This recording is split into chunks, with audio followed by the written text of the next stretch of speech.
Saturday. And you didn't do that on Sunday. Then it says, and I thought this was kind of at first strange and kind of funny, no fires to be kindled.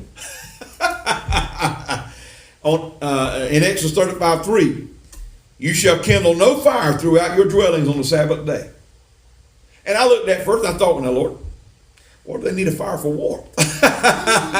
What, they got kind of cold or something? You don't need to warm by the fire.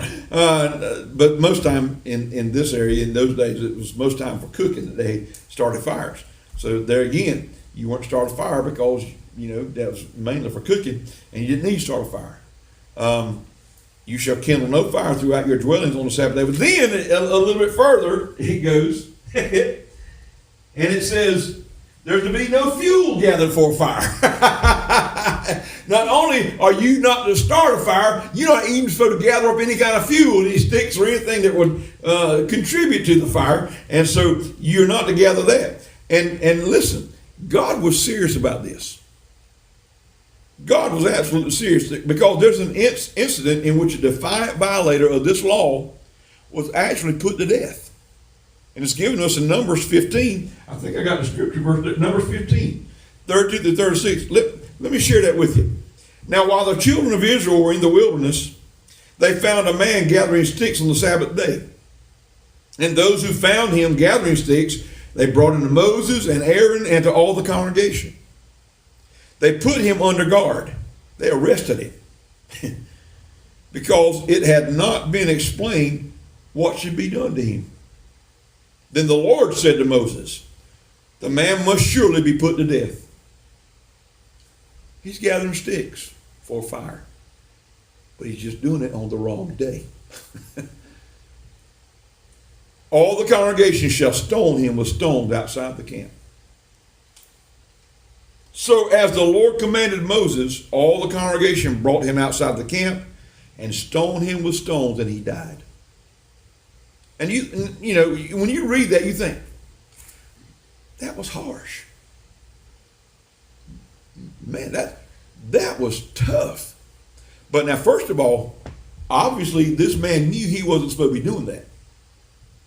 He knew that God commanded it, and he was not, as an Israelite, supposed to be doing that.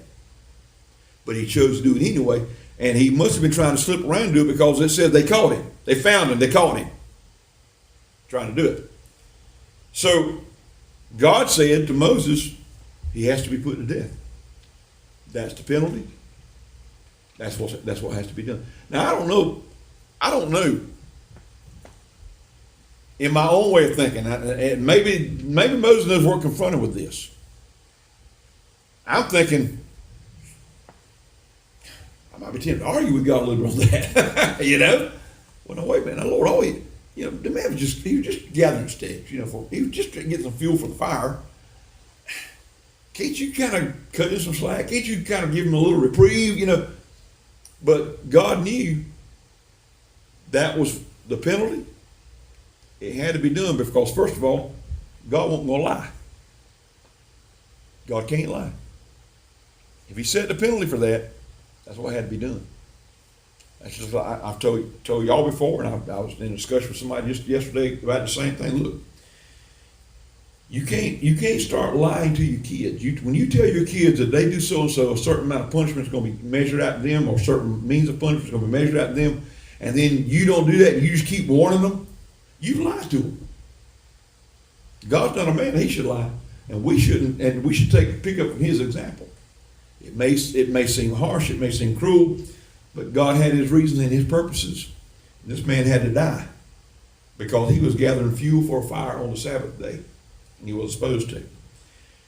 And there again, that comes into where we are now, to where we have some leeway, we have some latitude, where because of grace, I still think there's some things that we need to refrain from on the Lord's day, but I don't think we're under penalty of death for those things. At least Jesus didn't give us that idea. But I will say, and we'll get into this later on, there are some New Testament scripture that lets us know that the gathering together of saints of God is very important to Jesus, to Christ, and it's so much so that we could have a death penalty, so to speak, hanging over, a curse hanging over us. So anyway, and we'll get into that later on.